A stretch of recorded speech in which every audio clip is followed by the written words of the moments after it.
हरे कृष्णा। आप सभी को वैशाख मास के 19वें दिन की हार्दिक शुभकामनाएं। राजा पृथु ने पूछा, हे नारद जी, अब आप यह कहिए कि भगवान विष्णु ने वहां जाकर क्या किया तथा जलंधर की पत्नी का पतिव्रत किस प्रकार भ्रष्ट हुआ। नारद जी बोले, जलंधर के नगर में जाकर विष्णु जी ने उसकी पतिव्रता स्त्री वृंदा का पतिव्रत भंग करने का विचार किया। वे उसके नगर के उद्यान में जाकर ठहर गए और रात में उसको सपन दिया।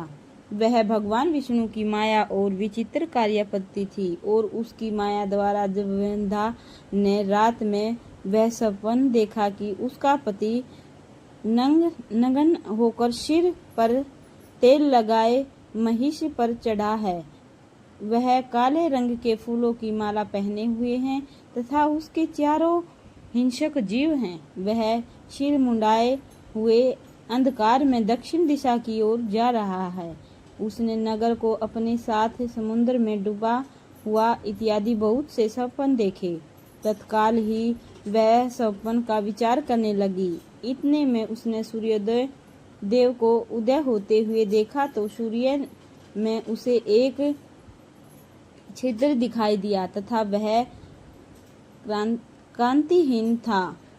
इसे उसने अनिष्ट जाना और वह भयभीत हो रोती हुई छज्जे, अटारी तथा भूमि कहीं भी शांति को प्राप्त न हुई।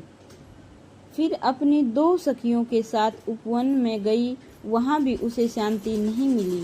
फिर वह जंगल में निकल गई, वहां उसने सिंह के समान 2 भयंकर राक्षसों को देखा, जिससे वह भयभीत हो भागने लगी। उसी क्षण उसके समक्ष अपने शिष्यों सहित शांत मौनी तपस्वी वहां आ गया। भयभीत वृंद उसके गले में अपना हाथ डाल उससे रक्षा की याचना करने लगी। मुनि ने अपनी एक ही हुंकार से उन राक्षसों को भगा दिया। वृंदा को आश्चर्य हुआ तथा वह भय से मुक्त हो मुनिनाथ को हाथ जोड़कर प्रणाम करने लगी। फिर उसने मुनि से अपने पति के संबंध में उसकी कुशल क्षेम का प्रश्न किया। उसी समय 2 वानर मुनि के समक्ष आकर हाथ जोड़कर खड़े हो गए और जो ही मुनि ने भ्रकुटी संकेत किया तो ही वे उड़कर आकाश मार्ग से चले गए। फिर जलंधर का सिर और धड़ लिए मुनि के आगे आ गए।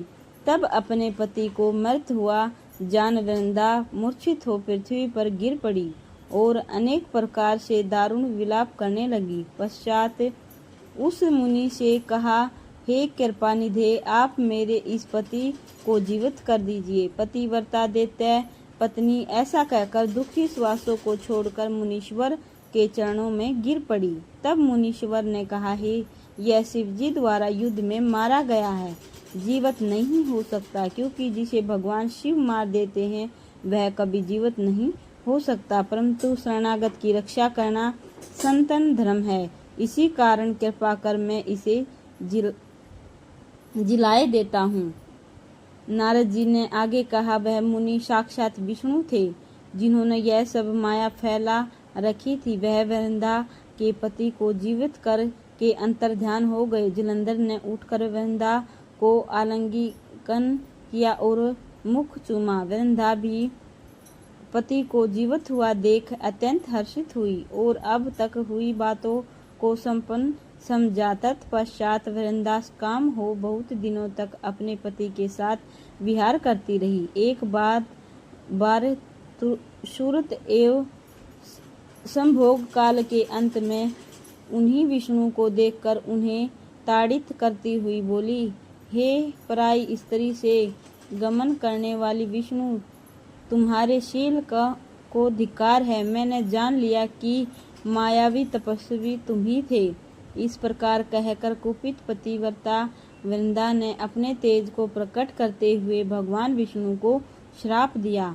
तुमने माया से 2 राक्षस मुझे दिखाए थे, वही दोनों राक्षस किसी समय तुम्हारी स्त्री ला हरण करेंगे।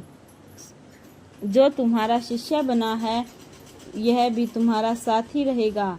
जब तुम अपनी स्त्री के विरह में दुखी होकर विचरोगे, उस समय वानर ही तुम्हारी सहायता करेंगे। ऐसा कहती हुई पतिव्रता वृंदा अग्नि में प्रवेश कर गई।